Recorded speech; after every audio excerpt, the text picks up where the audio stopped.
मला असं वाटतं की कालचं जर राजसाहेबांचं वक्तव्य तुम्ही सगळ्यांनी नीट पाहिलं असेल तर तुम्हाला कळेल की सन्माननीय राजसाहेब जे म्हणाले ते ह्या देशातल्या अनेक लोकांची भावना आहे. मी देखील गेलो होतो गंगेत आंघोळ करायला. मी आंघोळ केली आणि आंघोळ केल्याच्यानंतर मला दुसऱ्या क्षणाला एक लक्षात आलं की एका माणसाने तिथनं टॉवेल असा काढला आणि तिथेच पिळला. सो राजसाहेबांनी असं म्हटलं की आत्ताच कोविडसारखा एक मोठा आजार गेलेला आहे आणि एवढ्या मोठ्या प्रमाणात जर लोक आंघोळ करत असतील, आता आंघोळ करायला विरोध नाही आहे, पण तिथे लोक ज्या पद्धतीने घाण पसरवतात किंवा त्या गंगा मातेचा जो काही पावित्र्य तो राखत नाही, याच्यावर साहेबांचं ते कालचं भाष्य होतं. परंतु भारतीय जनता पक्षाच्या नेत्यांना ते का आवडलं नाही मला कळलं नाही. बहुतेक त्यांना यासाठी आवडलं नसेल कारण भारतीय जनता पक्षाने 20,000 करोड रुपये गंगेवर खर्च केलेत आणि तो भ्रष्टाचारच होता आणि तो भ्रष्टाचार समोर येतो आहे आणि कोणीतरी या विषयावर बोलतो आहे आणि त्यातून एक जनजागृती होईल म्हणून भारतीय जनता पक्षाचे काल नेते तळमळले होते. जर 20,000 कोटी रुपये जर गंगेवर खर्च केलेत तर गंगेचं पाणी खराबच होतं कसं? तुम्ही करताय काय? हजारो करोड रुपये या भारतीय जनता पक्षाने हिंदुत्व आणि गंगेच्या नावावर खाल्लेले आहेत.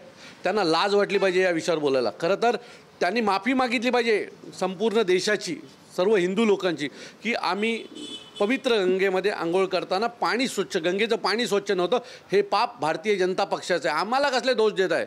जो माणूस ही गोष्ट प्राकार्याने समोर आणतो त्याला कशाबद्दल बोलताय? अनुभव मला पण आला. मी स्वतः गंगेत आंघोळ केले जाऊन तिथे. सो माझं असं मत आहे की कालचं जे भारतीय जनता पक्षाच्या नेत्यांचे जे वायफळ बडबड होती ती 20,000 करोड रुपये जे त्यांनी गिळलेत ना भारतीय जनता पक्षाच्या नेत्यांनी गंगा स्वच्छ करण्याच्या नावावर, त्याच्या बाबतीत होती. खरं तर राजसाहेबांनी हिंदुत्व म्हणजे काय, गंगेच्या पाण्यावर टीका करणं म्हणजे हिंदुत्व नाही हो. हेच राज ठाकरे होते ज्यांनी जे बाळासाहेबांना जमलं नाही, जे अटल बिहारी वाजपेयींना जमलं नाही, ते एका दिवसात केलं होतं मस्जिदीवरचे भोंगे उतरवण्याचं काम. ह्या महाराष्ट्रातले 70% भोंगे हे त्यावेळेला उतरले होते. प्रत्येक घरात याचा त्रास होत होता आणि तो राजसाहेबांनी सोडलं. तेव्हा काय झालं? ती मस्जिद दादरला माहीमला समुद्रात दर्गा बनवला होता. हे 24 तासाच्या आतमध्ये काढण्यात आलं होतं. हे कोणी केलं? हे हिंदुत्व आहे आमचं. ठीक आहे. हे तुमच्यासारखं पाण्याचं राजकारण करून आणि गंगे मातेच्या नावावर 20,000 कोटीचं भ्रष्टाचार करून आमचं राजकारण होत नाही. काल राजसाहेब जे बोलले ते महाराष्ट्रातल्या अनेक लोकांना पटलं. तर राज ठाकरेंनी गंगा मातेचा अपमान केला आहे. राज ठाकरे भूमिका बदलण्यासाठी मला असं वाटतं की पुन्हा सांगतो, यात भूमिका काय बदलली आहे? आम्ही परिस्थिती सांगितली ना, खरी परिस्थिती. तिथलं पाणी स्वच्छ नव्हतं आणि हे अनेक साधू संतांनी पण म्हटलेलं आहे की गंगेचं पाणी स्वच्छ नाही आहे. अनेक एक्सपर्टींचं हे मत होतं की गंगेचं पाणी हे वापरण्यासाठी योग्य नाही आहे, आंघोळीसाठी योग्य नाही. जे एक्सपर्टीज बोलले ते राजसाहेब बोलले, परंतु यांना ऐकूनच घ्यायचं नाही आहे. यांना त्या प्रत्येक गोष्टीत खरं ऐकायची सवय भारतीय जनता पक्षाला आणि या नेत्यांना नाही आहे. यांच्या बाबतीत यांचं संपूर्ण राजकारण हे हिंदुत्वाच्या भोवती फिरतं. यांना हवं आहे ते हिंदुत्व, यांना पाहिजे ते हिंदुत्व, पण हिंदुत्वात ज्या तुटी आहेत, ज्या चुकीच्या गोष्टी आहेत त्या दाखवण्याचा प्रयत्न साहेबांनी केला. साहेबांनी सांगितलं राजीव गांधींपासून साहेब म्हणाले तुम्हाला का हे लागलं? मग त्या काळापासून गंगा स्वच्छ होते, ती अजून झालेली नाही आहे हे म्हटलं आहे ना साहेबांनी. पण मला वाटतं मग राजीव गांधींपेक्षा जास्त भ्रष्टाचार भारतीय जनता पक्षाने केला असेल गंगेच्या नावावर, म्हणून त्यांना ते लागलं.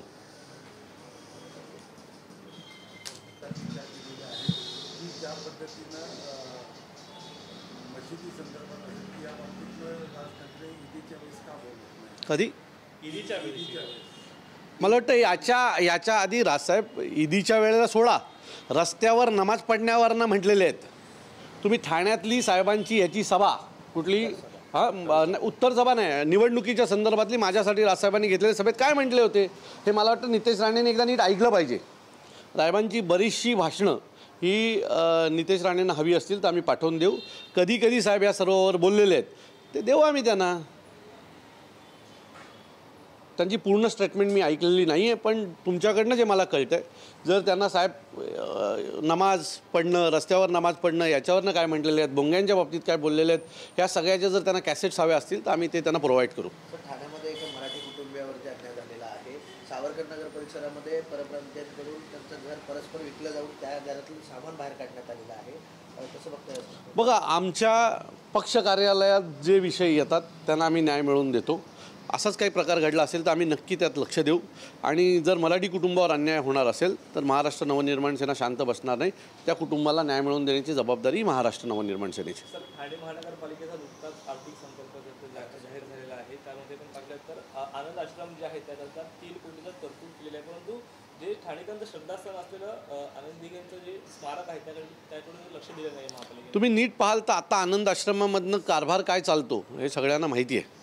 त्यामुळे हा निधी आमच्या दिघेसाहेबांच्या नावावर कोणासाठी ऐशोआरामाचे रूम तयार होणार आहेत हे सांगायची काही गरज नाही आहे. खरं तर आमच्या दिघेसाहेब एका झोपडीत राहायचे आणि त्यांच्यासाठी आज 3-3, 4-4 कोटी ते नसताना त्यांच्यासाठी 3-3 कोटीचं जर निधी येणार असेल तर त्यातून काय होणार आहे हे संपूर्ण ठाण्याला माहीत आहे.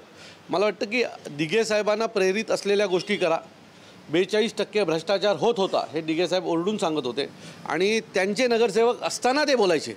मला वाटतं की ठाण्यातही खूप भ्रष्टाचार होतो आहे. जर दिघेसाहेबांना प्रेरित असलेलं काम करायचं असेल तर ज्या नगरसेवक भ्रष्टाचार करतात त्यांना चापकाने फोडा आणि एक उदाहरण सेट करा.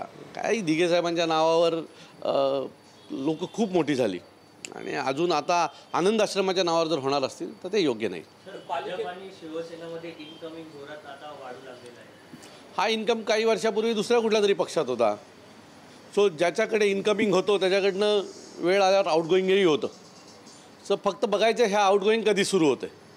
खरं तर आत्ताच झालं असतं जर EVMची मदत त्यांना मिळाली नसती तर. त्यामुळे EVMमुळेच चालू असलेलं हे इन्कमिंग आहे. परंतु जशी भरती असते तशी OTही असते. वाट पाहू कधीपासून आउटगोईंग सुरू होतं आहे.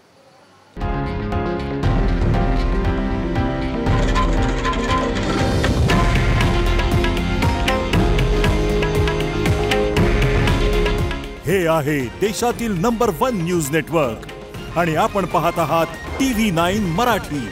काळजी तुमची, हित महाराष्ट्राचं.